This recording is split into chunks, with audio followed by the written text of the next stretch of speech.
How you been feeling, Joss? Oh, vamos en inglés. Okay, yeah, let's do it. I was worried.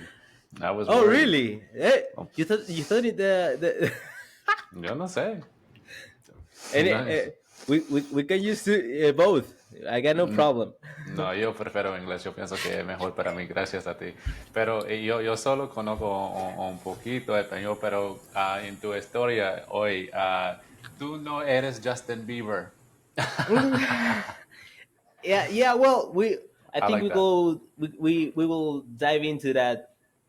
I want to touch different topics, and I wanted to tell you also that the last time we had a conversation, I think it was like 2 hours. Are you sharing coffee? We're sharing coffee together. Absolutely. Cheers. Decaf, pero sí. Amen. And your perspective about life and that balance that you have in your life, it's very interesting and it really touched me. For example, you said something about the desires, which really touched me in the sense that we are always looking for that next thing, but but also we have to balance as well that we are fine with what we got. I think that is the meaning of gratitude. Want or desire what you already have. How have you been dealing with getting that and having that balance of what you already got? Love yours, right? Shout out J. Cole. There's no life that's better than yours, of course. Yada yada yada. I was talking with my therapist 3 days ago, and we talk about finding joy. Right? I have a life full of purpose, and my life is full of meaning. But joy has always been a harder one for me, and because I've always been wary of my desires, things that I desire. I go, I don't trust it, and so and what we came down to is, for me personally, the path to joy is through gratitude. And what is gratitude? Gratitude is being appreciative and grateful for what you already have. And there are many Stoic practices for understand or to get more familiar with putting yourself through the mental exercise of, what if I was to lose it right now, right? Memento Mori, right? This could leave you at any time, or all the things that you have right now. For instance, a computer. For instance, a person on the other side of this conversation. For a place to have this. All of these things are things to be grateful for, but you're not grateful for them because you have hedonically adapted to them. And so you can go that route of going, okay, well, let me go through this mental visualization of what if I was to not have these things? What if I couldn't speak? What if you and I didn't speak any common languages, let alone two? What if I didn't have my hands? What if I didn't have? There's so many things to be grateful for. Oh my gosh, when I get in the gym and I really struggle today I struggled. Today I struggled at the gym. I didn't want to put up weights. I didn't feel like being there. Sir, you have legs. You have legs. Do you understand? Do you understand how much of it? So you can go that way, of course, and that's one method. And the other method for me is, I've always struggled with the gratitude thing. I've always struggled with that visualization. I do it frequently. I've always struggled with that, sitting in meditation this morning, go, I should be grateful I can even sit in meditation. My mind was running today. And this was heavy on my mind today. So it's funny that you lead with this question. But the other method for me that works more potently is switching what I am focusing on. So, for instance, I can focus on money, I can focus on food, I can focus on status, I can focus on social engagements, I can focus on all these things, where I stand in the societal hierarchy, right? And the problem with those things is you hedonically adapt very quick to them, right? I bought this microphone and I've already adapted to it. I go, yeah, of course I sound like this, yeah, right. And all of a sudden that few $100s is out the door. And so I could choose to focus on that, and I adapt very, very quickly. One thing I notice in myself, I adapt very quickly, whether even in my own body. I go, oh, I have muscles now. Great. Of course I have muscles, like, or with money, it's like, I have money now. Of course I have money. Right. And I'm already adapted. So rather than in terms of being grateful for what I already have, I switch what I put my attention on to things that I hedonically adapt to slower. Everything that's man made, you hedonically adapt to quicker. It's built that way. Everything that comes from nature, you hedonically adapt to slower. And so For I example, try, for example, I would say cold exposure, okay, meditation, the act of walking, the act of chewing, the act of thinking, that is the slower. that is slower to progress, to adapt to, the act of being with loved ones. You ever notice you kind of like in those pursuits, cold exposure is always cold. You get in there, it's always cold, and you get over it and you get out of it. I've done it hundreds, maybe thousands of times, and you get out of it, and every time you go, oh my gosh, what a rush, right? And you have this flood of dopamine for the rest of the day. I haven't adapted to that, and I've done it hundreds and or thousands of times, right? Versus if I go today and I go buy a donut, well, I could eat 17 of those things, and all of a sudden, I just need more sugar, more sugar, more sugar, more sugar. So, in terms of gratitude, I try to both be grateful for the things that I have, but also I just switch what I focus on because I'm not stronger than food. I'm not stronger than social media. I try, don't get into a war with your lower level self, with your You're gonna primal lose. brain. You're going to lose. that that Yeah. is what I say. I say to people that religion and science have one thing in common. They got many things, but one thing in particular is that you don't fight temptations. Okay. You just cape. You don't.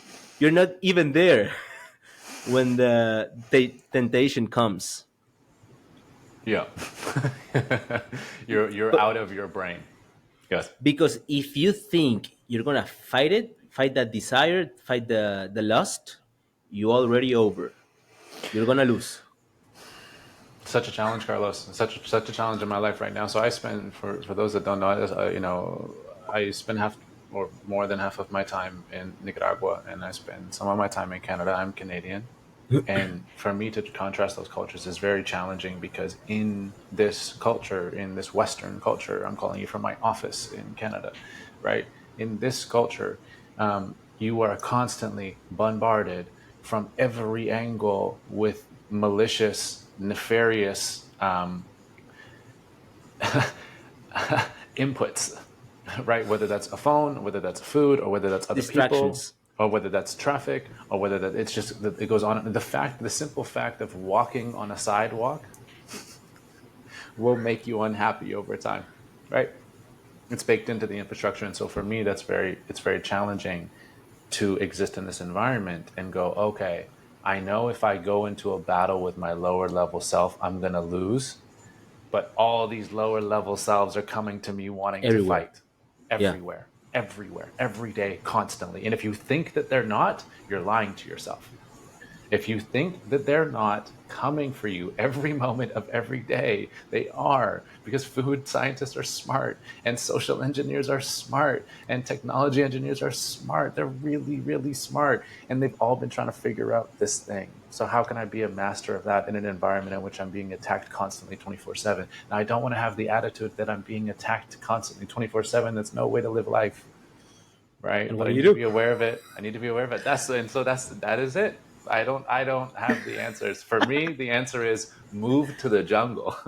Yeah. Or maybe be I leave it too. You're quite special because you've gotten the opportunity to live and experience both places or both worlds. You've Yes. been in the jungle and you've been in the city. Yes. Many people have not ever been in the jungle or some place where it's tranquil, where it's silence, and they think that the living in the city is normal. Yes. and Yes. that all that struggle is normal. Um, and when you tell me, or when I ask you what to do, maybe I think is being aware of the game, being aware that everybody. Well, we talked about the last conversation about focus and attention, and we are now. I call it in the economy attention. Yes. Everyone's fighting for your focus, for your attention. And you said something beautifully that I didn't quite understand, and I would be happy if you go dive deeper into that. Is that now the big companies are not focusing too much on money because they already got a ton of money. They're focusing on attention because they can divert that attention to other purposes. Can you elaborate a little bit on that? Oh, this is so interesting. Deep breath, because it is deep and it is dark. But okay, we can get to that. But for instance, let's talk about money. For instance, well, money is valuable because we've decided it is, and because we can transform money into different things, right? So the optionality that we have with money is very, very high, right? I can buy a plane ticket, I can rent an office, I can buy a microphone, right, or whatever. And so that's part of what makes money valuable. Now, and so that's why, of course, corporations chase the money. Now, from an attention standpoint, it's attention is more valuable and more malleable than money, because it's money is linear, one plus one plus one plus one, right? Attention is one times two, two times three, three times four, right? It's exponential in nature, because the more you focus on something, the more you focus on it, right? And it goes like this. If I spend $1, I spend $1. Maybe I come back, I spend another dollar, and then maybe a couple weeks, then Okay. I spend another dollar. But when I'm on a social media app, if I spend 1 minute, I'm probably spending 10. And if I'm spending 10, I'm probably spending 100, right? And so attention is so malleable in terms of you can then put that towards advertising dollars, you can put that towards certain platforms, you can mine data. There's so many things. Attention is malleable, and you can turn it into so many different types of gold or oil in today's economy. So there's that part. And then so that's actually really interesting for creators such as ourselves, because I mean, Carlos, I manage money for a living, right? I have conversations about money constantly every day. I fundamentally don't believe in it, right? It's not real, and I can prove that. But That is amazing. right, it doesn't exist. It's not real, and that's part of what makes us humans so beautiful, is that we can come together. This is why we've advanced, is because we can come together, and all of these things, for instance, like money, or the ideas of borders, or the ideas of religion, it's not real, it's not tangible. This is something that's real. I can, you know what I mean? That's part of what's helped advance us. And so if we can take now the idea of attention, which isn't real per se, and we can now, as creators, go, okay, if it's not money, let's just say it's not. Let's explore the curiosity that it's not money that I'm after. If I was after attention, right? I think that's the only true currency that we have, because attention leads to trust. And I think that attention and trust, the same way that, oh, wow, the same way that gratitude leads to joy, attention leads to trust, right? And so for us as creators, I think the most important thing we could do is be stewards of that attention. Of course, we can garner it, as you've said on your social media. It's a means to an end, right? Yo no soy Justin Bieber, right? De verdad. And so it's, how do I, sure, garner attention, but then be a steward of that attention, and have integrity. If on a story, I post a story, 500, 600 people watch that story, I'm responsible for that 10 15 seconds of their life. That's how I view it. Am I Okay. being responsible with your attention? Am I working in your best interests? Right? Because I am creating you. If I have your attention, I am creating you. Or The same. influencing you. I am changing your nervous system. My nervous system, my mind has fundamentally changed from 15 minutes ago when we started this call because you're holding my attention. So, as a creator, how do we become an ethical creator? How do we understand that it's not money that I'm after? It's attention and trust. Why am I after those things? Am I after them for good reasons? Because if I'm not after them for good reasons, I'm no different than Meta. I'm no different than Facebook and Instagram. I'm no different than those social engineers. So we should ask ourselves, I'm no different than OnlyFans, right? I'm no different. So that's a question really, I guess, for you, Carlos, would be how do you ensure you are integral, you are honest, you are genuine in your creation and in holding people's attention and doing that in a way that benefits them, I guess would be a question for you. That's a very interesting question. I think we both are in the same side. I mean, in the I call it the good side, the good path. Yes, sir. We all we all been exposed, nowadays more than ever, to all these people that are trying to rob our attention, to use it in a bad way or just to benefit themselves. I've been learning in this creators journey that you gotta capture attention. You Hmm. gotta be a little, let's say, Machiavellian with attention, because you gotta capture it. Why? Because the other side, the bad side, are very good at capturing attention. So when they get good at something, the other team has to get better to get the Hmm. points in. So I think the struggle of the good creator right now is to get on the game, understand the game.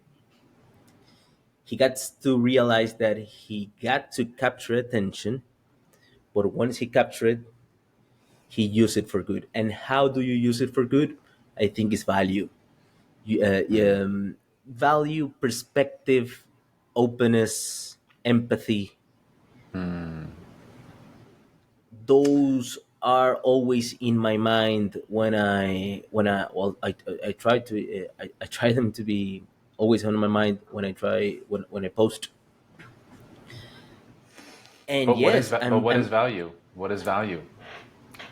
Does it change? Does it change for person to person? Because OnlyFans gives people value. The news gives people value. So it's a value of a different type.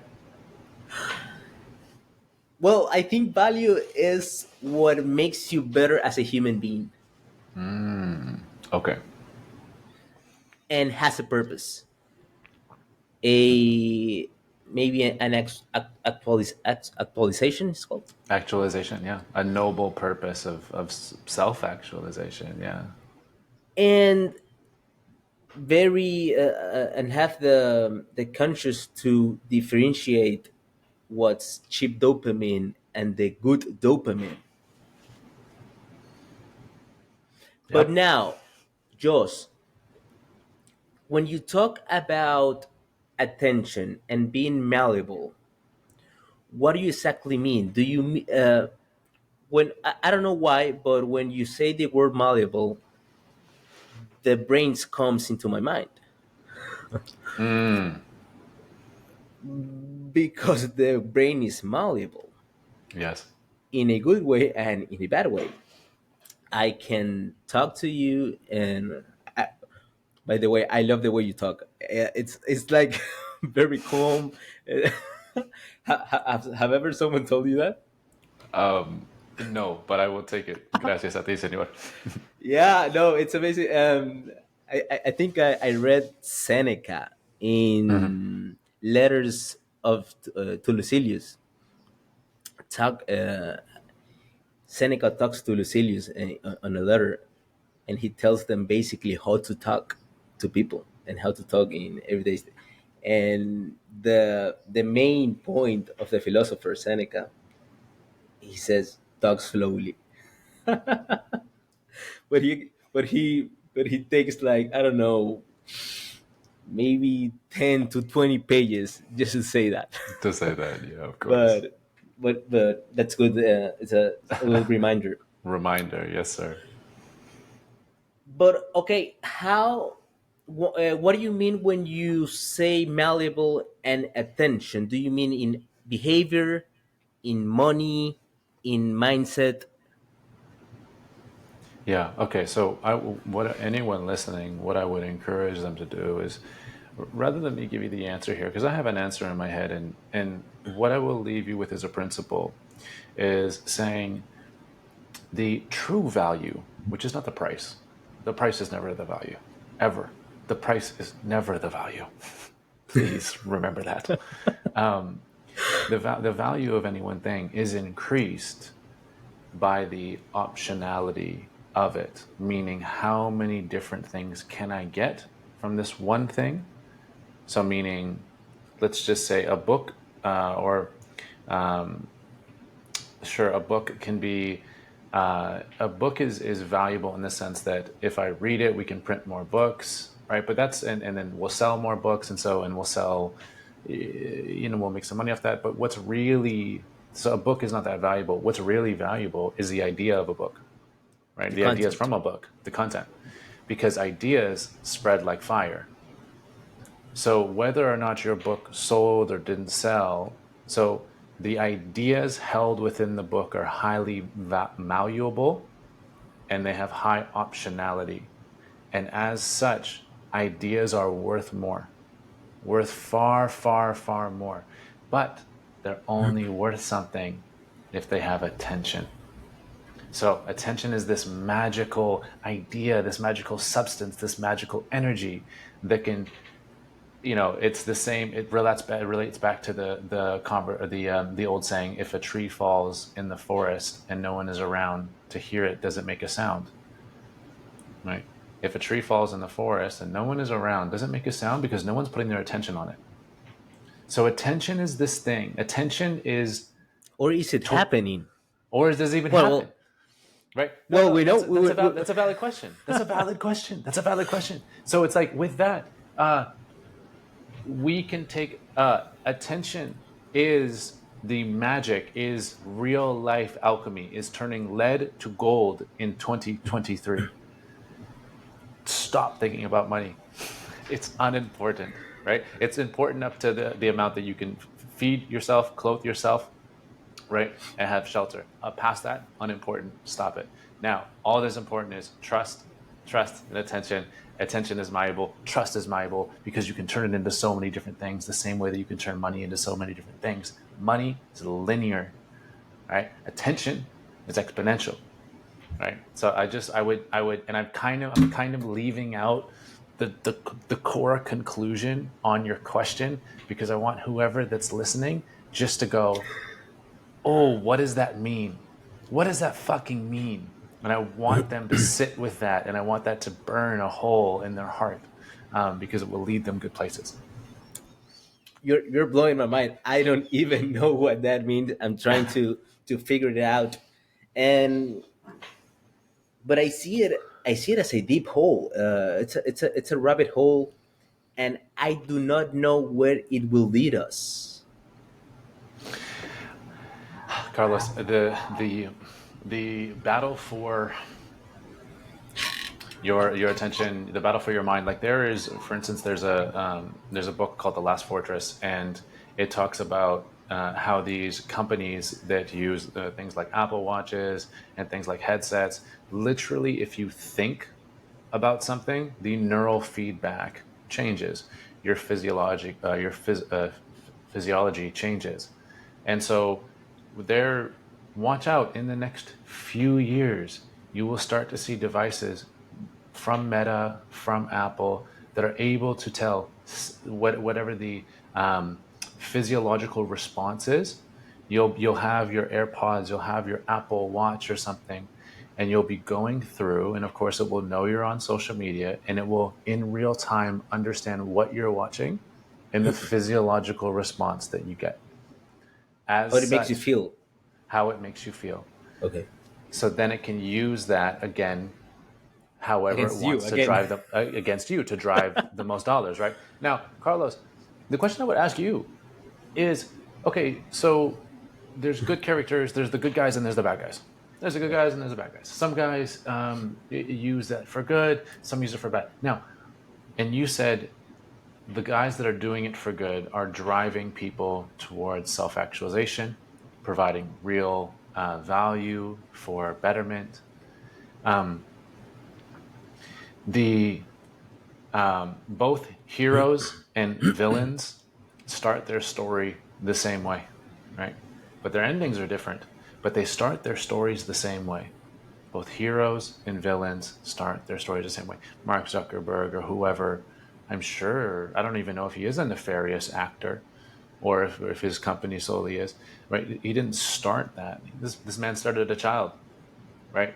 And wanted to become a hero, much like us, right? So how do you ensure that you remain in integrity, good on the good side, as and here's the key part, as more attention comes your way, more audience comes your way, and more lower level temptations come, like the world is coming for you, señor, right?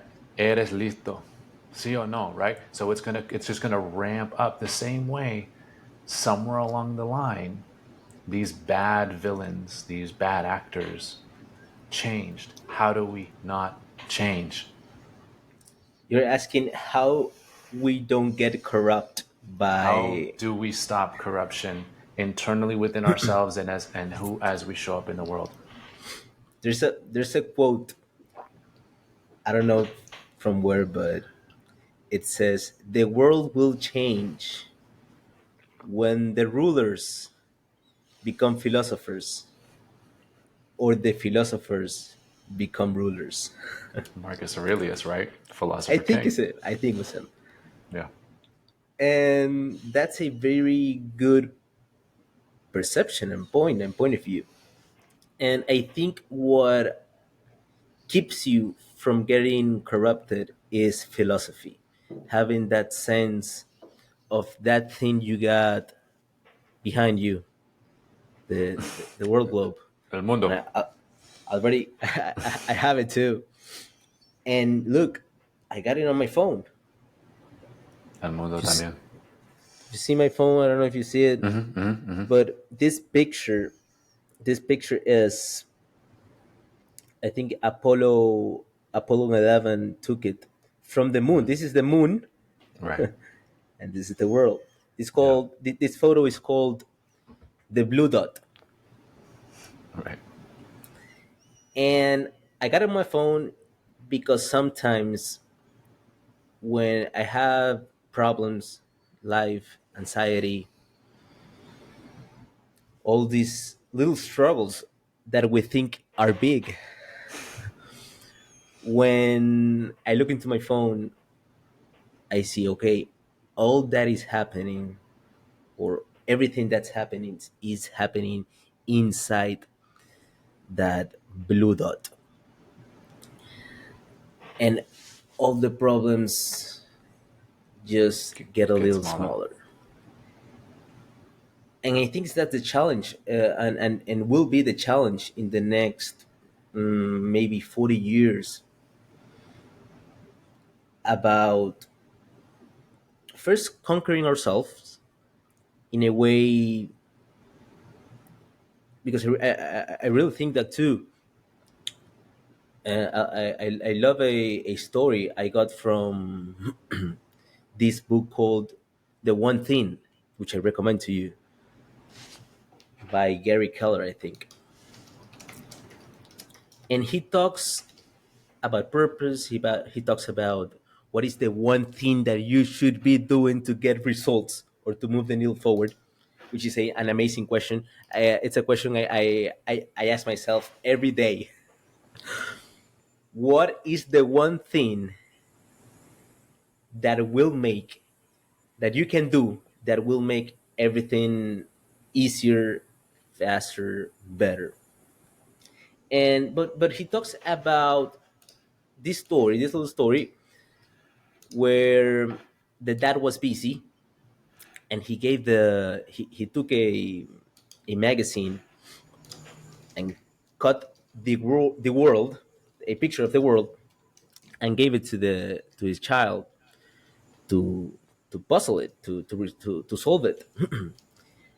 And the child, it was a very hard task, and he knew it, but the child solved it pretty quickly. When the kid said, "Hey dad, I'm done," the dad said, "Wait, why? What? How?" Como? And the child replied, "Well, at the beginning it was very hard. It was very hard, and I gave up. And in the moment I gave up, I sat on the floor, but the table was made out of glass, and I realized that the world from behind the magazine, from behind on the other page, on the back page, was a person, a face of a person, and I realized if I could solve the person, the world will fall on its place." So Yeah. I did that. Yeah. Yeah. And that is the story. Yeah. Many people could take different moral from it, different meanings. But the one I took was, once you figure out yourself, once you solve yourself, once you understand yourself, you are in better position to understand the world, or the world will resolve itself. I would say the world is going to resolve itself regardless, right? In time, in time, right? What you brought up is, you know, where do we put our attention in terms of what we do? I put this something I posted on social media a few months ago now is, what should be done first? Build the man or make the money? Because everyone makes the money, right? You go out, you try to make the money, right? And so, I mean, if you go out and you make the money, I would say that kind of the way I like to think about it is it puts you at like a velocity. It puts you at a certain speed. You start going fast, and responsibilities and obligations and stuff. And that's kind of the way culture works, is you make some money, then you go to college and you make money, and then the family and kids and responsibility. And now you're going fast, fast, fast, fast, fast. Oh my gosh, I don't have time. Yo no tengo tiempo. ¿Qué pasó? Right? So, and then You got soaked in, you're basically. sucked in, you're in. Now you're going, going, going, going, going. And at that point, you can no longer do what is most important, right? You can no longer solve the person, right? And then at that point, when you're so busy, you go, oh my gosh, okay, I've made money now, and now I have a family, and how do I help the world? At that point, you yourself become the last priority, right? Versus, so that's what happens. That's the storyline, at least that I've made out in my head, of, okay, when you make the money, you start going very quickly. And then you are this character, this spaceship that's going through space, and you don't even really, once you're in space, it's hard to fix something on the space shuttle, on the rocket, right? And so rather than that, how do we take this narrative, this cultural narrative, out of our head and go, I'm not really going to worry about that. I'm going to worry about building the man. What does building the man look like? Let me spend until I'm 30, 40, 50, whatever it is. It doesn't matter. Building the man, which of course is not a place in which you arrive. It is an effort and a habit in which you undertake. And then at some point through building the man, men who are of true value become wealthy and economically valuable. Economically valuable is one thing, money, and then wealthy is a different thing. So for me, I try to, as I look around, and I go, I'm not going to worry about the world. What's the thing that's most exponential and most important and most urgent in myself? What's the one thing that I could do that makes every other thing easier and better? And I wake up in the morning and it's always one thing. It's meditate. It's always meditate. It's never not meditate, right? That is both, it's the single most important thing that is both most important, most urgent, and most exponential, right? Because everything I do from there becomes better, probably twice as good. If I have a bad day, which happens, you know, uh, and I have to make a decision, and I'm like kind of stressed, and I know when I'm like stressed and not in a good space, I go, okay, Josh, like, have you meditated and have you exercised? Because if you haven't meditated and if you haven't like sweat today, you don't get to make decisions. You don't get to do it. You don't have that right. Stop. And so it's not worrying about the world. It's not going outside of myself. It's going inside of myself. So then I can go outside of myself later. But the order of operations is always changed. You can notice again in this attention economy, everything is put on the external, external, external, external, and that's fine. Everything in life is a duality. It's always balance. It's yin and yang. External has a place. It's a beautiful place, right? However, rather than external first, internal later, let's go internal first, external later. And that is the guiding principle. Internal is what's most important. It's one thing you should focus on. It is always the one thing because you have to fight that battle every day because you are nature and you are growing and you are changing. You have to do that every day, right? I think that's what's most important and most urgent and most exponential every day. And I'm never bigger than it. I always think I am. I always think I've meditated enough. I've exercised enough. I don't need to. No, you need to.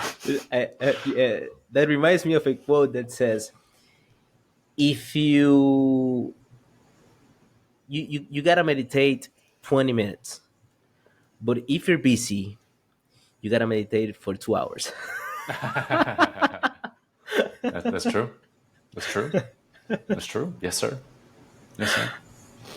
Yeah, I believe that so deeply. I We want go to so touch quick. that point, the meditation and how you do it. But before, do, okay, you talked about, okay, should this person follow the money path or should follow the self develop the building the man? Suppose that lives, because sometimes it is that puts you in the money. You gotta solve the money problems. Yes. Do you think there is a no return point in that path where it becomes impossible later in life to find and get back on track the developing the man itself? Hmm.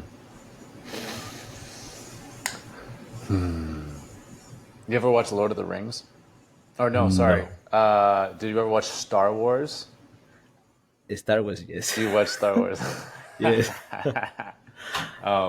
There's a line Obi Wan Not in Kenobi. order, but No, I've of seen them. course, me neither. It was many years ago, but there's a line in there. I kind of like the character Obi Wan Kenobi, and I also use that verbiage of my Jedi Council. I say that all the time. I have a Jedi Council in my life. Amazing. But Obi Wan Kenobi says, "Only Siths, the bad emperors, speak in absolutes." I thought that was really powerful. Scientists only speak in varying degrees of certainty. So I would start there in terms of deconstructing your question. I don't think absolutes exist. There's no black or white. It is all gray, 100% gray. Is there a point in which a person goes so far, becomes so diseased, because that is what it is, right? That they cannot turn back and reprioritize. I think about this so much because I deal with people that make a lot of money and have a lot of money. And it's my job to bring forward morals and ethics and integrity and say, what does that mean? And so I deal with people that are pretty far along this path. And to answer your question directly, no, I don't think there is one single point But I think that there is a general area in which you cannot see the light. It is very hard to see the light. And the reason why I say I think you can always come back because I believe in the human spirit. You must believe in the human spirit. You can always come back. You must believe in the human spirit. There's a point in which probabilities tilt. And I think my personal observation of what that point is, there's a study, I want to say from Harvard, on happiness. And it talks about happiness and income. And in the US, there's a point of diminishing returns, right? And so you get to a certain point, happiness increases, increases, increases. And I believe it's at $70,000 in the US. Right now, that's going to be much less in other parts of the world. But the point of that is once your basic needs are met, I would guess once your basic needs are met, plus 20%. Basic needs are met, plus 20%. Just in case. Well, sometimes I like to get a latte, Sometimes I like to An get oat extra milk latte. too. Yeah. Sin azuquita, por supuesto, right? I think it's a rule that I would use for myself in terms of I'm okay if I'm going in and I'm caught up in making the money because that's what I have to do for me or my family, and I understand. Oh my gosh, I understand. How do I set my sights? How do I define my goal and make my goal? I don't know. Figure out what it is for you. How much do I need to live per year? Maybe that's 20,000. Maybe that's 30,000, or whatever your local currency is. You know what I mean? Pesos, cordobas, colones, whatever it is. And then plus 20%, so you have discretionary spending. And go, at that point, I'm going to stop. I'll still make that amount. But now the extra time that I have, I'm going to redirect it into what actually matters. And what actually matters is going to change person to person. But for me, if I had a family or whatever it may be, or even for me, I don't have a family, is how do I become better for my partner? How do I become a better son? How do I become a better community member? How do I become better for others, right? It's this, again, in that, how do I go through me and better me so I can better others? Internal, external, not external, internal, right? So that's what I would do. I would just like figure out that number and then go, no, this is it. I'm not going to have a Rolls Royce. I'm not going to have a Bentley, right? But I'll have enough where I can stop worrying and my stress can go down. So there's a specific study on that, on when there's extremely marginal returns on how much you make. And then I believe it's at about $160,000 a year in the US, that after $160,000, your happiness starts to decrease the more money that you make. Now, please go and find that More study, worries, basically. they say more money, more problems, right? Yeah. Right, I don't know. Tal vez sí.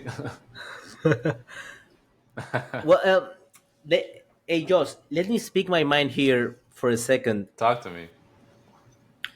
because I'm realizing this. I don't know if you realize too, but I think the world with the internet has helped us to connect with people and share information better. That being said, the good side and the bad side too, we are sharing better and faster the information. Why I say it? Because I hear you talk and I could see and I can notice that you've been digested, for example, Naval Ravikant. Por supuesto. Yeah. Yeah, you've been digested his knowledge. Okay, but why and how? Okay, first, why the okay, you read it. Okay, that's good. Okay, but someone took all his insights and information about his life, okay, and he compressed it in a book. So he made it easier for other people. And also, I can see, for example, and in many people in the medium, you just mentioned Marco Aurelius. So Marco Aurelius, well, he's been doing it for a while now, maybe 2,000 years. But Yeah. now he's very noticeable in the Yes. medium as well, because people have seen the value and have put in the attention to him, back to him. And what I'm seeing is, okay, we're evolving faster.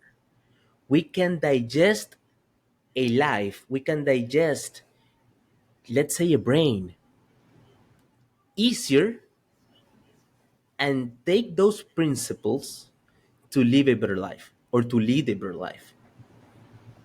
So I think we're making, I don't know how to say it, but like a global consciousness for the good and the bad. Hmm.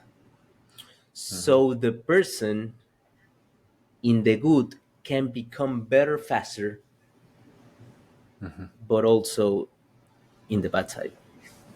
Negatively, yes. I couldn't agree more.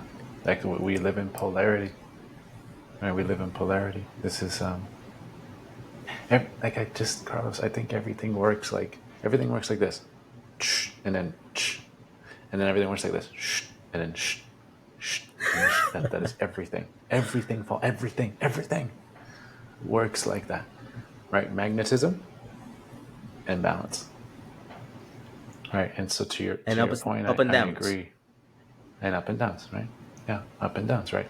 Um, what for you? What inspires you to continually be a creative and continually lead? For me personally, I struggle with this because I go, I don't want to participate. I don't want to participate. I want to delete it all. I want to vanish. I'm good. Gracias, pero no gracias. What drives you daily? Because I don't find that value in the attention, right? I don't want it. It doesn't feel good. Because I feel when someone messages me about something, I feel the pain, right? Or I feel the hurt, right? And then we're trying to bring people up and closer and learn faster towards the good.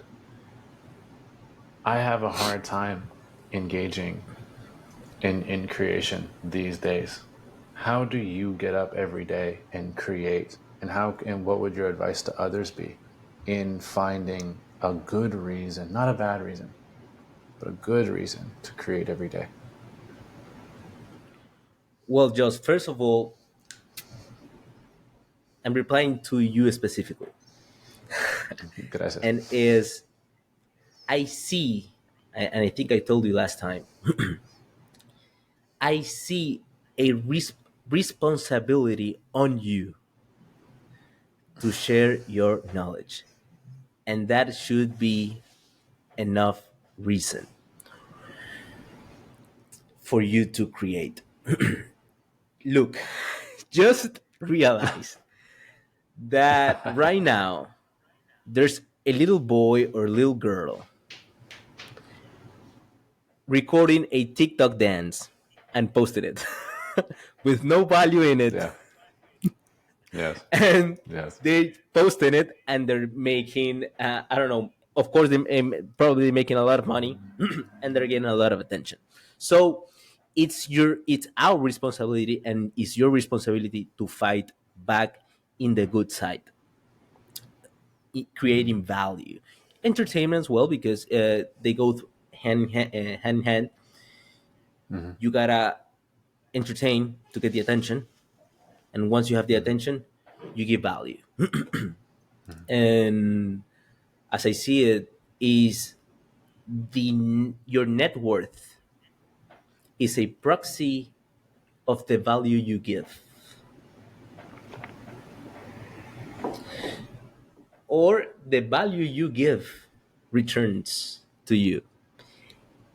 It could be money, it could be attention, it could be genuine help, it could be people, it could be love. I see it that Hmm. way. Hmm. And yes, I think we have a responsibility even if we don't like it. How do you remember the Even if responsibility every day? How do you remember it? How does it become right here? Because I know you told me. You told me. I know. But I forget. I forget. How does it becomes top of mind? How does it become strong in your mind every day? I, I don't remember exactly what I told you, but I have one method which I try to always remember, and people sometimes think it's quite pessimist, but I think it's realist, and is the thing that As you any open the pessimist would say. But by the way, any pessimist would say that. Go ahead. that is the thing that you open the conversation with. That is memento mori. Remember, you will die. So the human has this capacity to realize that he will die. So the question now is, what will you do about it? Recently, a I had an interview. A girl made me an interview, and she asked me, which is quite funny. She asked me, Carlos, why do you live the kind of life you live? Why do you eat healthy, go train, eat that stuff, eat meat? And I said, wait. What are you asking me? Are you asking me why I lead a healthy life just because I'm going to die? And she said, oh, no, not in that way, but yeah. And What's the point? yes, Yeah. yes, that is the point itself. You just gotta see it from the good perspective, the other world, the bad world. Uh, Motivates you to see it in their way, which is you only live once. Do whatever the hell you want. Go go have all the fun. You will gonna die. Do all the drugs. You're gonna Yeah, you're die gonna anyway. die. Go. Yeah. You're gonna die anyway. So why don't get fucked up? Why don't get into drugs? Why don't get and try everything? You're gonna die. And I tried to see it the other way. Carlos, you are going to die. What are you going to do about it? Are you going to spend your life doing the bad thing? I'm going to die. And the rest, it's, well, look, we've been dead. We've already been dead. We're gonna die for a second time because we already been dead, and we've been dead 14 billion years, and God only knows how much time we're gonna be dead again. So this is the time to struggle.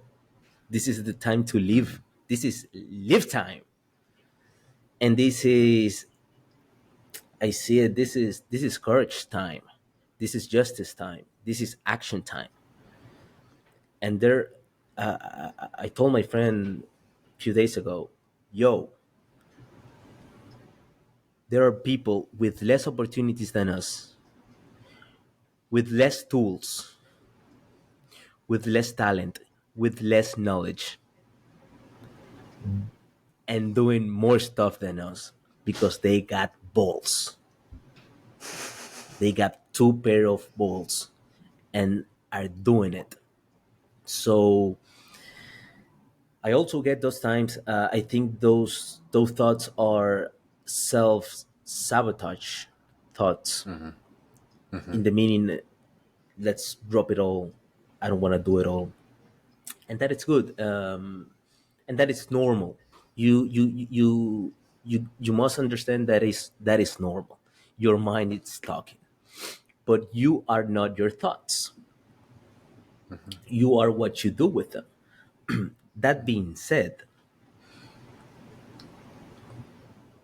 yes, it's an internal battle, but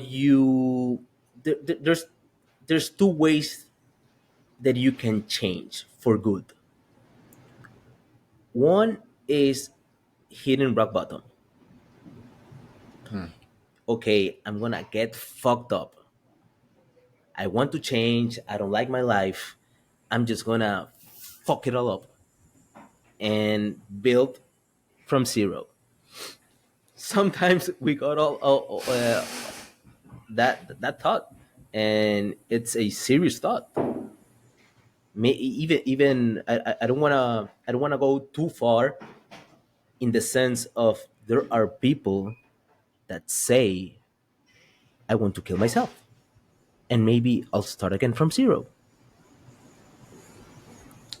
I don't want to go that far, or maybe this thought, maybe okay, make I'm going to make myself put in a situation where I kill myself, so everybody knows that I don't like this life, with the hope that someone saves me, and then restart again. You can go Hmm. very far. There's always wars. In Spanish, there's a saying that wars can always be deeper. ¿Cómo Wars se dice en is a español? very siempre puede ser peor. The deep is always it can be deeper. So there's no like a rock bottom. It can always be deeper, Yes. and you gotta be careful with that, because you can always be deeper, and sometimes there's a point of no return. There's no return, brother. And and here, well, not in the last point. The last point, and I like your thought about it, where we're talking about if you follow the money path, and then there could be a point where you then go to build the man. But in this game, in this world, with the thoughts, there's a point of no return. For example, give an example. I have a friend who maybe at the age of 17 started using drugs, or yes, using drugs. Maybe 16 started drinking. Here Hmm. in Latin America, I think you start drinking literally at the age of 15. 10. 12. I, Uh, I personally started drinking at 18. one I of the stopped good ones. drinking. I stopped drinking. We can talk about that later. But okay, this person starts drinking, age 17, consuming drugs. Age 20, what happens? You know what happens. Let's consume harder drugs. Let's go for cocaine. Let's try LSD. Let's try Molly. Let's pop. I don't know. Hmm. Okay, few years go by, 10 years, and then I'm into a conversation where We're in a meeting. This is someone told me this. We were in the meeting. He says, and then the man, which is a politician here in Maracaibo, Venezuela, says jokingly and with a sense of disdain, "Let's call this man to mock him, Mm. just to have a good time." The let's say the drug addict. Why did he say that? Okay, we don't know. But right now, that man went so far into drugs that the brain couldn't handle it anymore. he touched the no point return. So even if you want to change and you are into that road, there's a point where you can handle it anymore. Your brain just can't. That is how your brain is wired. Your brain just can't. Okay, but there's two ways to change. Two ways to change. One could be okay, hitting rock bottom, which is not quite the best way to do it because Optimal. it can always be worse. But then there's the second way, which is I call it kaizen. You know what it is? Tyson. Yes. Nothing. Do you remember? Kaizen in Japanese means constant improvement, 1% better every day. I quote Mr. Tyson. Peterson, Jordan Peterson. He says, "Hey, yo, you need a routine. You need a routine. And of course, you're horrible and worthless and useless. You're not going to complete your routine. You're going to fail. You're gonna say things. You're gonna do things you said you didn't, and you're going to go astray. That's gonna happen. So what do? Next day or next week, you ask yourself, what can I do better? If you completed your schedule 50%, why not try 51? Yeah. You don't gotta do 100%. You don't gotta do 90%. Just build that up, bit by bit, bit by bit. And I want to end with this. There's gotta be always one constant only. ¿Cuáles? ¿Cuáles? Can you guess it? I don't know. Never give up. Of course. Effort. Of course. Never give up, brother. Never give up. You're gonna have bad days. There's gonna days there's gonna suck. You're gonna fail. But always have that hope and get back on track as soon as you can. As soon as you feel, get back on track. Again, you don't have to get to the top of the mountain. You don't have to get that big jump. Just that little step. That little step. That little step. If I let astray in the middle of the day, maybe the middle of the days, most people say, I'm gonna fuck it up all up. I'm going to fuck the rest of the day up. I just already fucked in the middle of the day. So it doesn't matter. I'm gonna fuck it all up. That's where I say, no. That's what your brain wants to. That's what your ego wants to. That's what the bad side wants to. That's self sabotaging. Realize, go back into yourself. Like you said, meditate. Why not? Think about it and return. Do you know, hey, Josh, do you know what's a beautiful thing? Have Dime. a night routine. Yes. That is a Yes. beautiful thing. So Yes. why not instead going out, drink until pass out? Let's have a night with yourself, with your thoughts, with you, and how can you improve? A little conversation with you and your little diary. As your as know thyself. It's the it. But just talking about meditation, Yes.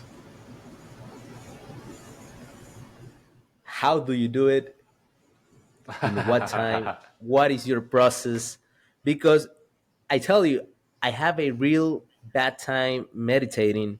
What I do is take a nap. You fall asleep. Even but sometimes, well, like Naval says, the best meditation is sleeping. But Even sometimes in the middle of the day, I get very anxious. I don't know if I think coffee is one aspect of it. Yes. Indeed, coffee. Yes. There, Yes. but Yes. I combine it with a saying of I heard it say once and said, "You need anxiety. All you need to channel it." But sometimes That is true. it's quite hard. It is sometimes it's quite hard, and there's levels of anxiety. And I think in this era, anxiety is a real problem to everybody. The good ones, the bad ones, the top level, the low level. Everyone's suffering Yeah. anxiety. And we can dive into that. We already know the reasons. But Some. Yeah. sometimes when I try to meditate or try to have a little nap, a power nap, I call it, yo, my heart is just beating, I don't know, maybe 80 to 90 beats per second. Wow. Wow. Okay. And I'm just sleeping in the. A sleep position, I'm, or yeah. yeah. So that's anxiety. That is anxiety. Anxiety pumps your heart up. So, how do you do it? How is your process? Yeah. I'll start by saying anxiety is a natural mechanism that creates a propensity for action, right? It's meant to make you move. It's meant to raise your heart rate, right? So it's there for a reason. It's just whether that reason is good or bad, right? To your point of Oh, meditation, it's every day. It has to be. There's life before meditation and there's life after meditation. Carlos, I went and did something called a five. I don't. I'm like you. I don't drink. I don't smoke. I don't. I drink caffeinated amazing. coffee in the morning, but right now I drink decaffeinated coffee because Oh, amazing. I can't. Um, and like there's life before meditation, there's life after meditation. I went last year and I did something that was called a 5-MeO DMT retreat. And I went on a very small little island in northern Canada, West Canada, and did this drug. And what this drug is, and you do it fasted, and there's no technology, and it's a whole process. It's a ceremony led by some people I love and respect. And what that drug is 5-MeO is the drug that is in your brainstem and releases when you die. It is quite literally a death and rebirth process. 5-MeO DMT. There's life before that experience, and there's life after that experience. Similar with meditation, because that is maybe the most powerful chemical substance on planet Earth, right? And you experience that in meditation as well, because it is all it does is put you in a state of self-awareness, puts you in a state of, oh, I am living. It's the same conclusion. I am living. In meditation, I have a heartbeat. I can breathe. I am living. Same result.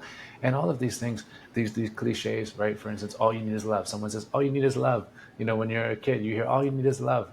And you go, yeah, yeah, yeah, yeah, yeah. And then at some point in your life, you hit some point and you go, oh my gosh, all I need is love. And you get it. And it's the same thing with I am alive.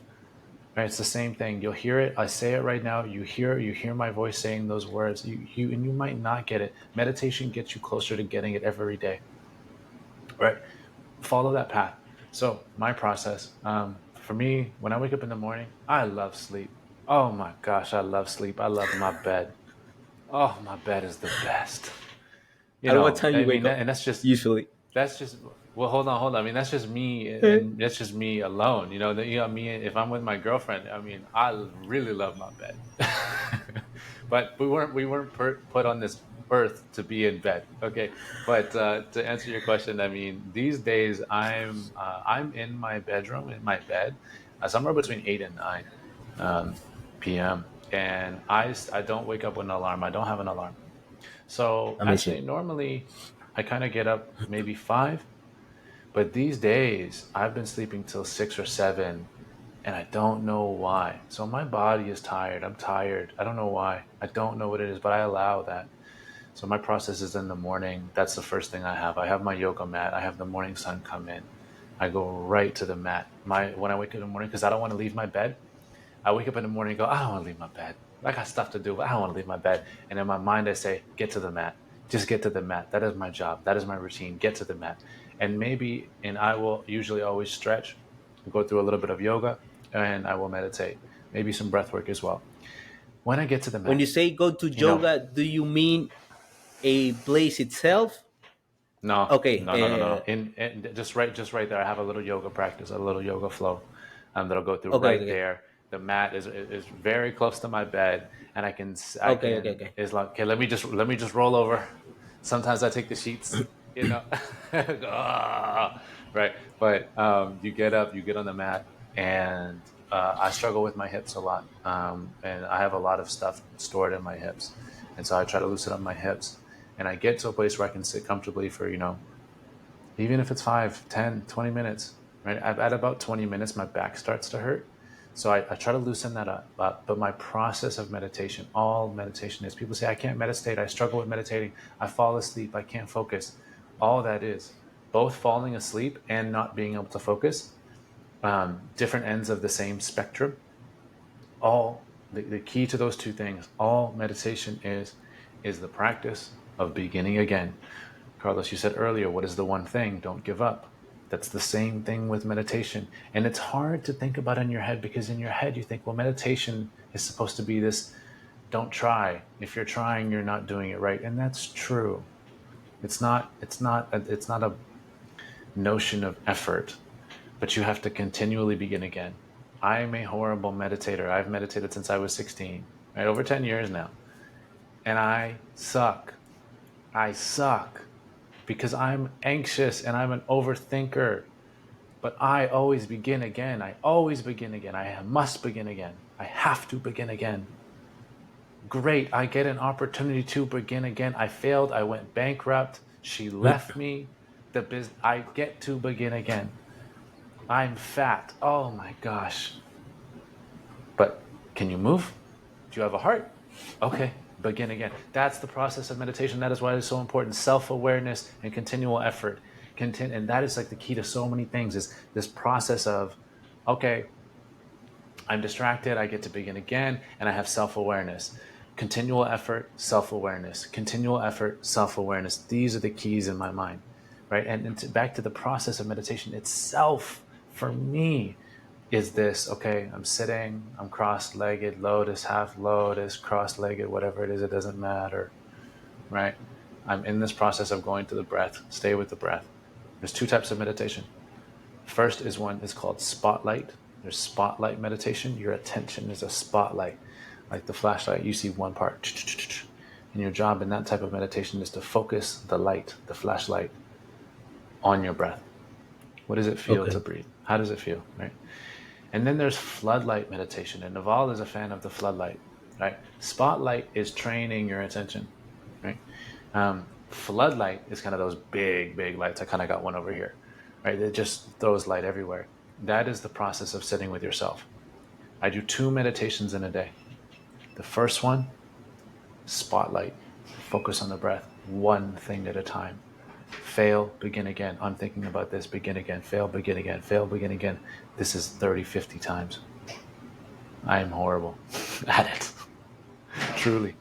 In the nighttime, I do the floodlight meditation. You let it all out, basically. Well, you let I, it I, flow. I, I, Will I let it flow? My job is to be undistracted. Don't be distracted. Cancel your fucking Netflix subscription, por favor. Cancel out Netflix, por favor. Right? Do you have any Be, recommendations for the ones to replace it with? yeah, papel, lápiz, you know, a Just paper a and pen. journal. Replace it with a paper and pen. Just a journal. Just a journal. That's Dude, all you need, brother. it is the greatest gift. Okay, if you are an athlete, if you train jujitsu, if you play basketball, going through the skill itself, if you are learning anything, if you're learning how to type, if you're anything motor function, if you're even in cognitive function and learning, when you go through the actual process, you get one repetition of it. So you do a layup or you do an arm bar, you get one repetition of it. That's fantastic. Our cognitive learning, when we have time to reflect, when we have time to reflect on the actual activity itself, when we have time to reflect on our day, we go through that cognitively 20 times. That is a 20x, right? You mentally go through the motions, your experience, you relive your experience, you have the neural wiring 20 times on average, right? So do you want to do it once Wow. or do you want to do it 20 times? And all it takes is you allowing, giving your ideas don't need time, they need space, is something I've been saying for a long time. Give that space. Give that space. That is the nighttime, right? Oh, so important. Floodlight in the evening, spotlight in the morning. Train your attention, right? Be the master of your mind. Oh my gosh, the most important thing. If I have That is. two recommendations, the first one is meditate. The second one is grow something, garden, get connected to the earth, Oh get man. connected with your food. Those two things. That's it. The third would Grow be train something jujitsu. like literally, oh, okay, but Yes. well, you talk about growing something in the garden world, or growing something in knowledge, for example. Oh, You los said dos. you mentioned Yeah, jiu-jitsu. both of them, of I course. ask. So you grow something. Sure. In the knowledge realm, of course, in the digital realm, of Okay. course. Okay. But go. Okay. My primary recommendation. I mean, we need creative outlets, but meditate and then go get connected to yourself and then go get connected to the world. To How I the earth. recommend people get connected to the earth, to your food, is through, even if you have an apartamento, you have a condo, then get a Go little outside. jar, even like this. You take like this. You put dirt right here. You take a aguacate. You can put anything, mint, asparagus, piña, pineapple. You can grow Yeah. it. It just needs a little bit of sun. If you Yeah. can get outside to actual garden, even better. Get connected. Get your hands dirty. Oh my gosh. Connected to yourself, connected to the world. The third is, of course, apply yourself. That's why I mentioned jujitsu, right? Connect to yourself, connect to the world, apply. Connect to yourself, connect to the world, apply. Notice the same thing: self, then world, not world, then self. Same thing, same Oh, principle. that is Carlos, I'm that is I'm I'm amazing. stupid. Like, I'm not the most intelligent dude, and so I really think we need to boil these things down to simple, simple, simple, simple things, because I get confused very easily. Like in a relationship, like with a woman or with a man, if you prefer, like, like I think, oh my gosh, they're so, like, relationships are so hard, and like, how do I do the right thing and say the right thing and make them feel this and whatever. I get so fucking confused all of the time, and so I just always return to, oh yeah, tell the truth and just be yourself. If you tell the truth and you be yourself, you'll be okay. Why do I return to that? Because it's so hard and complicated to do all that other bullshit. I can't do it. I don't have the capacity, right? Right. So that's, anyways, You to your question of meditation, that's it. you got me. You got me ahead. I was going to ask, because I see that people tend to overcomplicate things, and I have seen, and I think I really have experienced it too, that meditation is quite hard and it's complicated, or make I don't know. There's a I think there's a channel, a medium that wants to see meditation as a complicated thing. But then I heard Naval, for example, which I love heuristics. I love Hmm. heuristic thoughts, because they bring me principles, clarity, and simplicity, and pragmatism. And when I heard Naval say, meditation is just sit around and let your mind wander or focused, I said, that is it. That's it. And Yes. to quote Naval, he says, meditation is the art of doing nothing. So Yes. that got me thinking. And I said, maybe that's true, and maybe we overcomplicate things, and all we need to do is just sit and do nothing. I I personally struggle. I personally struggle with meditations in the actual self. For example, sitting in my bed, I don't know, or in my sofa, eyes closed, seated, and thinking and breathing. I really struggle. I've done it, but now I see as a mantra, as it's part of my routine to get a power nap. I need Mm-hmm. to sit down, rest, put my anteojos, and just 25 minutes to 30 minutes. And when I Right. wake up, if I sometimes I cannot daydream. Mm-hmm. Sometimes I'm not sure if I slept or I stayed awake, or Yeah, yeah, yeah. Of course. yeah, I don't know what happened, but I wake up so energetic, and I let my mind flow.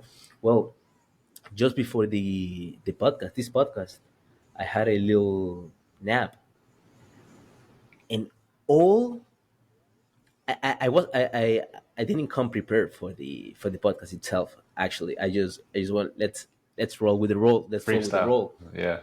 Yeah. And but then after the nap, I got some questions, very Pa, pa, pa, simple pa, pa. questions, Yeah. and that was quite amazing. And I took note of them. And by the way, let's go into one which you touch, uh, which you touch right now, which was habits, Hmm. routines. Hmm. What do you do? Do you have any rituals in the morning? Do you have any rituals in the afternoon, at night? What are your habits? Oh gosh. Listen. So what everyone needs to understand about me is, I went to Nicaragua and I crafted everything, every habit, every moment of my day, anything, and I got 100% of my control of the environment, Wow. and I was meticulous of designing this. Okay, because of the sun, we get up at this time, and then I literally, in one of those journals over there, I charted out, when is my attention the highest, when is my energy the highest, when is it the lowest, how do I optimize for that, when is my sense of purpose the highest, when is it the lowest, what about my heart rate, like food, everything. So I've gone crazy on this, and we could spend Is there hours talking about is it. there a chart for that? Do you have it? Well, yeah. So you, it's a process of self observation. There actually is data and science behind when your energy will peak, when your focus and attention will peak, when your energy will peak.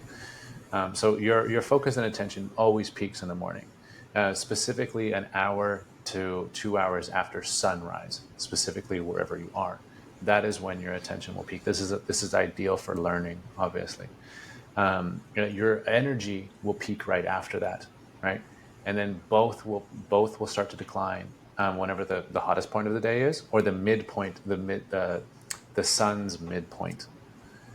And so when it comes to sinning, and when it comes to bad things, it's the middle of the day, right? There's 2 points if you really want to start to design your day that you should really think about. The first one is that midday point. Generally, it's probably going to be about 1 or 2 p.m. Probably where heat is the highest and the sun is the highest, right after the sun is peaked, actually. And the second one is right after the sun has gone down, right? So in your part of the world, it's going to be about 7 p.m., right? That's also when energy, willpower, attention also take a big dip, and that's where mistakes are made. And then actually, you get an increase in energy generally, right before most people kind of go to bed, or right after they go to bed. And so, if you're to optimize for, hey, I do bad things, it's the middle of the day and I want to mess this up, right? Protect yourself at that time. Change your environment, change your state. Make sure those things are not around you. Make sure those people are not around you. Kind of right after midday and then right after the sun has gone down, that is when mistakes happen, especially for me. So I'm really cognizant. It, Your it's routines can quite funny change. because me too. Oh yeah, of course, of course. We're all humans. We all have the same circadian rhythm, circadian clock. We're not different, Those are the right? moments. Yeah, Those those are are the the moments moments where things so get so crazy. where things get really crazy and you start doing silly shit. Dude, listen, I'm no saint. For me, I really so for me it was okay. Well, what are the things that I do around those times that sabotage me? And that's social media, right? That's sex or porn or masturbation, or it's food, bad, not good food, bad food. Right? And so I was aware of those things, kind of in 2020 when I first went down to Nicaragua. And I was like, okay, we need to take those things away during that time because I'm great. I have the willpower all these other times of the day, but those 2 times I do not. And I continually fail. I systematically, continually fail. But that's okay. I can observe and I can start again. So that's what I did. And over time, those cravings start to go away, right? And because you've optimized for it. So I think my point in saying all this is, and Carla, we can both talk about all the ways in which we're perfect. I mean, let's talk about the ways that we're imperfect, right? I think often, men like you and I, we don't do that enough, right? I really think it's important to share inadequacies because I am inadequate, and I'm sure you are too, and I love you, And that but I'm makes you sure you are too. strong. I I, Yes, I, sir. I had problems with porn too. That is one. That is why I talk about a lot about porn, and I also mention it in a post today that Mm, I do all the stuff I do because I have been through it, and mhm, I have been a victim mhm. from it. I've been there.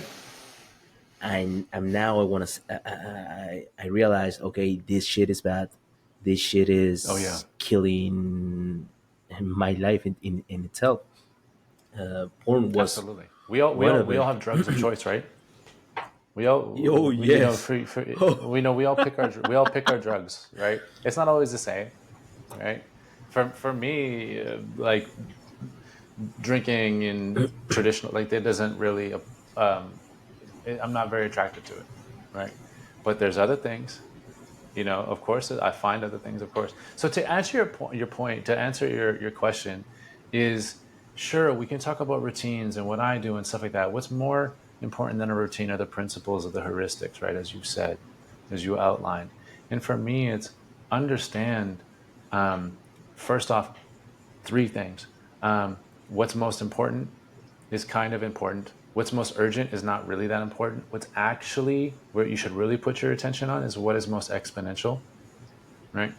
How do you put the things that are most exponential first when your willpower, your energy, and attention are first? So understand how your energy and attention and how your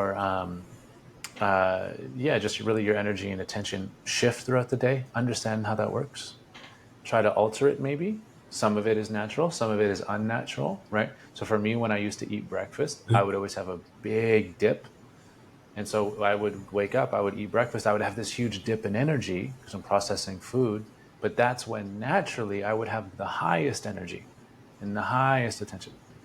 So maybe you can make some alterations, shape your routines around doing what is most exponential first, then what is most important, and then lastly, what is most urgent. Because whatever you think is urgent is not urgent, right? Napoleon, there's a famous story about, French conquistador, or not French conquistador, oh my gosh, French conqueror, conquistadors are Spanish, who would leave his mail Nicaragua unopened for is 30 calling days. you. They know it is. Oh my gosh, conquistador. I was thinking of Cortez Hernandez and another story about a Nicaragua conquistador. is But calling you. um, ay, mi Dios mío. Entonces, Napoleon would leave his Napoleon. his his his letters unopened for 30 days, right? Because If it doesn't figure itself out in 30 days, then we need to pay attention to it. But so many people think that things are important or urgent because they don't which are understand not. that we're on that little blue dot, right? So, um, so yeah, I That's would say amazing. just design your routine about that, and understand yourself, and then go from there. Use those two principles, and then go from there. Don't worry about what I do Yeah, or what you do, whatever. I want to add. Well, me too. I find my most productive time in the morning, and I enjoy my morning. And I also have a morning routine. But I also want to stay clear that this is a self path for everyone. For example, uh, recently I had a conversation with a philosopher, a wise man, and his name is Angel Lombardi, Mm. and he's a very literate man, and he was a professor at a university. He's also a philosopher, and he said something that quite interesting, quite interesting, and is my most productive time is at 3 a.m. No. 3 a.m. Oh So my he's a goodness. night owl. Yes. So basically, his most productive time, his time for reading, his time for writing and being creative, is at night at 12 a.m., 1 a.m., 2 a.m. He actually, when I asked him about routines, I was like, okay, I'm not following yours Yeah, yeah, yeah. Of because he's course. an You're like, idol. not for me. And me, Yep. and I think somewhere I read that this this happened in people. So this was inside, I don't know, the DNA, because in our past there were people who were responsible for from protecting the tribe, Yeah. and they were the ones who got who stayed awake at night. Yes. So there's a little percentage in the population that got it upside down. let's say it let's say it like that, Yeah. but for a The good way. left-handed. Yeah. So Yes. like there's no one perfect built for all routine, and that is the fun of it. You gotta find yourself one. There's You gotta yes. try Absolutely. You it. have to ask yourself the questions. That's exactly. And in that too, también is we have. Yes, there might be someone who strives in the nighttime, and that is in the study of genomics, like in the study of DNA, that's a real thing. Like their energy systems will spike at that time, and so that's very real. It's a very small percentage of the population. Most of the population has more normal sleep schedules with their circadian clock, right? What I find is a lot of people have, there's by nature and there's by nurture. And so a lot of people have become that by nurture, right? Through their habits over time, because in college they stayed up late or they formed these bad habits and they go, oh no, I can't focus until um, 12 at night or 1 at night. And so that's why I have to sleep until 11 in the morning. I'm like, maybe you're part of that 0.1%, or maybe you've trained Maybe not. yourself to do that. Right? It's the same thing with Or maybe it's an obesity, excuse. right? Maybe it's an Yes. excuse. It's the same thing. Like, oh no, Yeah. like he's big boned or something. It's the same thing. It's like, oh no, I'm just naturally heavy set. Like, yo, I'm naturally heavy set too. Like, if I didn't move, I'd be gordito, okay? I would be gordito.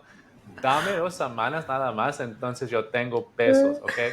Like I'm a little bit heavier for sure. So but am I gonna say I'm genetically this way? No. And if you are, that's fine. That's not the point of what I'm saying. All I'm saying is with the crux. I'm using two examples because the crux of what I am saying is that you have to know thyself and not fool yourself when you're the easiest person to fool, right? You say, "Oh no, I am this way." It's like, are you? Oh, this is who I am. Is it? Are you sure? Have you really thought about it? You know, that's all. No, that was beautifully put. Know thyself, and know where, know when you're auto sabotaging yourself, and knowing exactly, as you said. And I think it comes, all it comes is to awareness and being conscious of oneself, and how you become conscious and aware, and is letting, blocking everything Okay, coming so stop. into So stop you. right. Stop right there. Stop right there. You have outlined this many times throughout this conversation. It's come up in my mind. We have negative reinforcing cycles, and then we have positive reinforcing cycles. And so we try to put everything to the positive and have all these positive reinforcing cycles, things like meditation or exercise or whatever it is that you want to say, right? And positivity begets positivity, and that's how habits are formed, and this is good. Same thing on the negative side. Now, to your point, to know thyself, the more you ask yourself, who am I, what am I doing, the more you, and it's self-reinforcing, you get more curiosity. Okay, you get it. You, Senor Bustos, how do you craft both yourself and your environment to keep you in those self reinforcing positive cycles? Because it's clear from our earlier example. I asked you, how do you stay motivated to create? And you say, I know I have a responsibility. My response to you was, I often forget that responsibility. There's something about your environment or self that keeps you in a self reinforcing positive cycle around the notion of creativity, just as an example, that you have that I don't. So that's an example. How do you in your life maintain these positive cycles? In an up spiral In an up spiral. instead of a rabbit hole. Well, I am no expert, but I think in my life I've been through phases where I felt no clarity at all, and clarity. So I think it all comes down to keep it simple and heuristic, Thank you. as we like it. Yes, It all that's comes exactly how I down like it. it all comes down to mental clarity, to focus again. Hmm. You want to be clear, you want to clear your mind, you want to be mentally cleared. And I think one of the best way I have found is, again, this is very simple, but when it comes to practice, it's quite hard and it Hmm. gets complicated. And life is like that. Life is very simple, but once you gotta do it, it becomes hard. It's like a diet. A diet is very simple. All you gotta do But is it's eat very hard. healthy, my friend. That all Yeah. you gotta do is eat healthy, and these are the foods that you gotta eat. That's it. But Drink when it comes to drink do water. it, That's it. that's it. Sleep I 8 hours. That's it. Go train. That's it. But when we get to do it, that's where things get complicated. So again, it's a step by step, and everybody get their circumstances, their situation. It's a progress. But one thing that is main, one is environment. You got to set your environment right. I don't como know como what you're gonna como. do, but do it. For example, clean your room. Yes. That's a Yes. good start. Clean your room. Yes. You don't like that painting in the room? Take it off. Paint it. Yeah, give it away. Paint it. Put some lightings on. I've been quite a fan of lightings and plants as well. Hmm. Put some plants in your room. Put it beautiful. Why not to paint an art? put change the lighting. I've been changing all my bulbs to yellow Nice. light. Yes. My Soft. because my house is basically, it was from default in white lights, and that looks like an office. I don't like that. So I Horrible. turn it now, and I use red lights. I use yellow lights, and it makes me feel so much better. Plants also. So your environment is key. Sometimes, for example, now it's quite chaotic. My space, my working space. So I get sometimes to, when I get time to find order and clean it up. So environment is very crucial. You gotta change your environment, or at least do your best. The other thing is people, and I think a lot of people struggle in this one, which is very hard, because it all comes down to a choice. Joss, are you willing to let those people that Go. you've been with, maybe I don't know how many years, or let yourself down? So yeah, it's sometimes a dilemma. Okay, it's my self peace, my self growth, my development, my progress, my happiness, my peace, my serenity, or these people. But these people have been around all my life. I cannot let them go. So Yeah. there comes the dilemma. One of the best way I have found to cope with those people, this is quite pragmatic, but it's one of the best tools in the game, which is ignore them bit by bit. It's hard. It's hard, brother. Yeah. It's Yeah. hard, but it's a choice you gotta make. It's a choice you gotta make, and yo, that's life is hard, but, or at least maybe try. Don't take my word on it. Just try it out. Don't talk to that person. Maybe for a week, maybe for a 15 days, 2 weeks, a month, and see how you feel, and see how your life goes on. And if nothing happens, go back talking to them. Just try it Right. out. Don't take my word on it. So I think people make a big part of the equation. Yo, Joss, look, let me tell you something. If we were going, for example, we get to live under one same roof with me or with anyone for 1 month, maybe a week, even a week, but let's say a month or 2 month or 3 month, we're going to start see things get interesting. And you're going to, okay, this could be for better or for worse. Or for worse, yeah. Yeah, and the mentality starts to change. That's why you gotta get to with the good people. That's why you always got to get with the good people.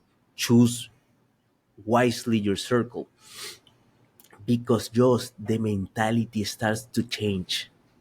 Your mentality starts to change. Mentalities are contagious. People must understand this. Mentalities are very, very contagious in all aspects, in negativity, in pessimism. How do you say when a person don't want to spend, or Spend money. yeah, in nothing? Frugality, or being very frugal. That's what that's called if you don't want to spend money. Yeah. No, and what it's called when you got a lot of money and you don't Oh, want to. oh, that's called To stingy. Oh, tacaño. I, yeah, tacaño. Tacaño, yeah, stingy, stingy. That is what it's that called. If you Okay, have no money and you don't want to, or you have some money and you don't want to spend your money, that's called frugal. If you have a lot of okay. money and you don't want to spend your money, that's called tacaño or stingy. Stingy is the word I was looking for. Stingy Yes. is very contagious. That is very contagious. Yeah. And Yes. okay, sometimes it could be for good, but many times is for bad. Yes. And what I'm trying to say is that you must get surrounded with the good people. Yeah. Many people, I understand, I understand this, don't have the capacity to say goodbye to a person because they work with them. I don't know, they live with them. To that, I say, uh, keep the distance. Keep the distance and find your mentors. The good thing about this era is that you can find your mentors online or through Porque books. tenemos Instagram. Yes, exactamente, yeah.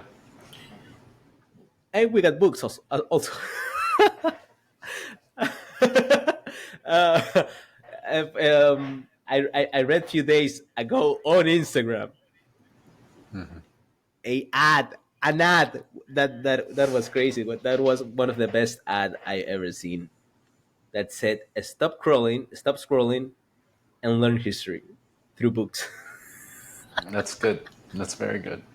That would work for you. So yeah, you can stop scrolling and find your mentors through books, and start to digest that their mentality, and how do you compact it, how you transform it into stone through practice, every day, every day, every day, every day, bit by bit, night by night, philosophy every day, Repetition. until becomes you. Once you get the information, once you digest it, it be, in that moment I think you become invincible because it's you. It's already you.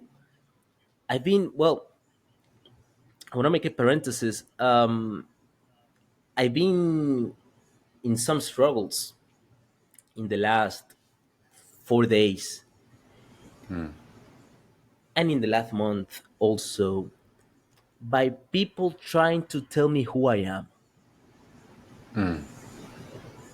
For example, Joss, I think you should have done that. I think, or you are that, you are pathetic, you are very narcissistic, whatever. Maybe there was a point in my life where that could have affected me if I didn't know myself. But now I'm like invincible. I feel invincible in a sense because I know myself. And when you tell me something about me, I can say easily, hey, Joss, wait there, hold on. I am not that person, brother.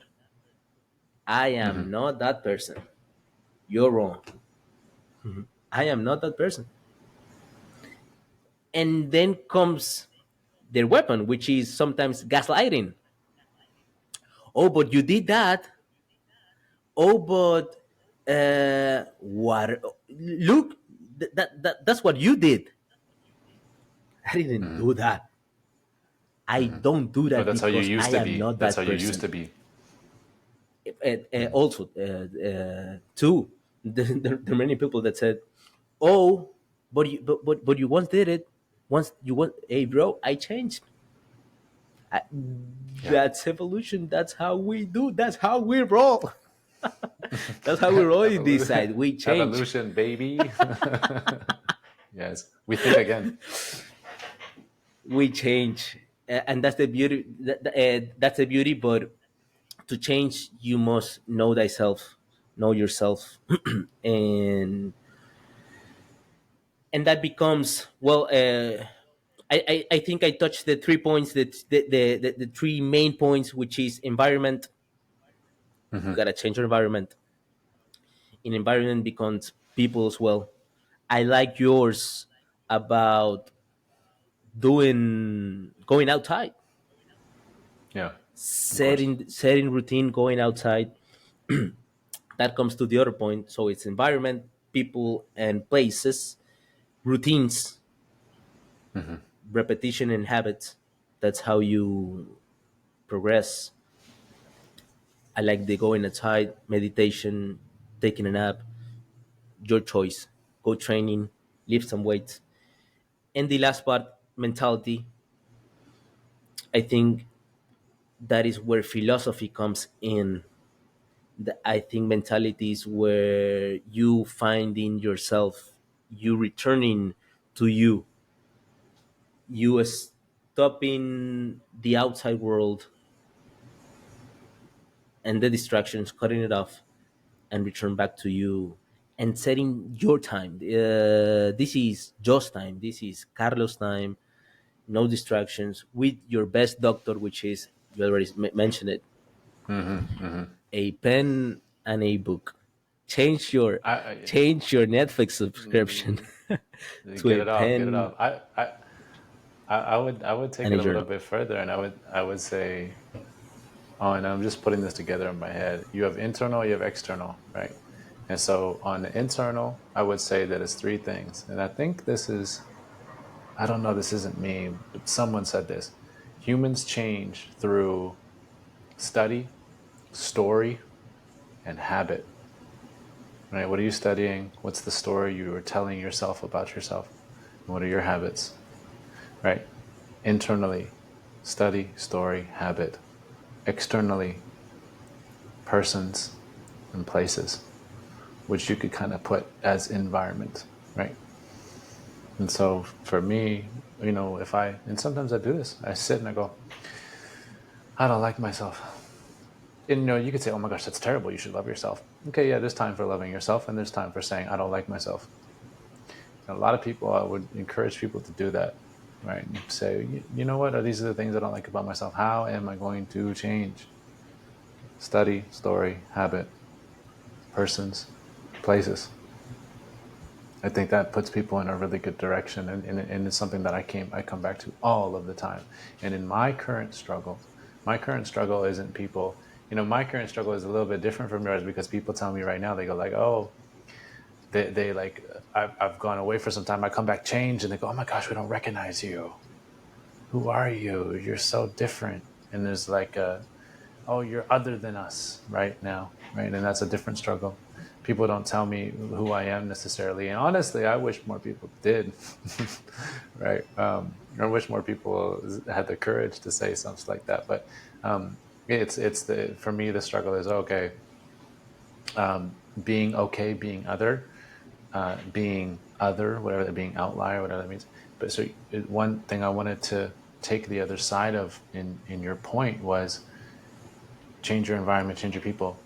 What if you are so good at changing your environment, changing your people, and that you self isolate? Self isolation. I would guess that a lot of people that follow you and I both self isolate. And that is a negative cycle. Can be a positive cycle, but I bet we turn it to a negative cycle. So there, you just outlined some steps for changing who you're around and and you've outlined some steps for letting go. Now, is there anything that you have to share about inviting back in and being selective and choosing your people? Just yes, there is, and we're gonna touch it on the next cut. We're gonna take a Yes, bathroom I love it. break. Oh my gosh, I love that. I love that. It's okay. Well, no, We're gonna honestly, take it. I think we might have to bring this to a closure because I have to get into some other, and so we will literally have to do a part two. That Oh, was that well, perfect. that That is was amazing. perfect. No, no, no. but you touch amazing points. And hey, yo, of course, man, let's do it. Let's get back together and do a part two. That this was I would beautiful, love that. man. I would love that. I would love that so much, man. Thank you for like honestly just the invitation and the opportunity and the platform. I take No, that to heart. thank you. I think these conversations need to happen. These, I think, just these conversations are shaping the future and helping a lot of people, because these conversations are for the now, the now era. This is all we talk about was for the now era, this new era we're living. We're not talking about Modern. the past here. We're not about the, no, no, no. This is the now, what we're living, and the tools to solve now problems, or Yeah. real tools to solve real world problems. Today. So this is, I think this just will help a lot of people. And thank you, just for sharing your thoughts My brother, thank and you your so much. experience, I everything. appreciate it so deeply. Thank you, thank you, thank you. Voy Hope, por el hope, baño, yeah? hope to see you soon. I'll see you very soon. All right. Nos vemos. Us. Let me wait. Oh, stop, stop, stop.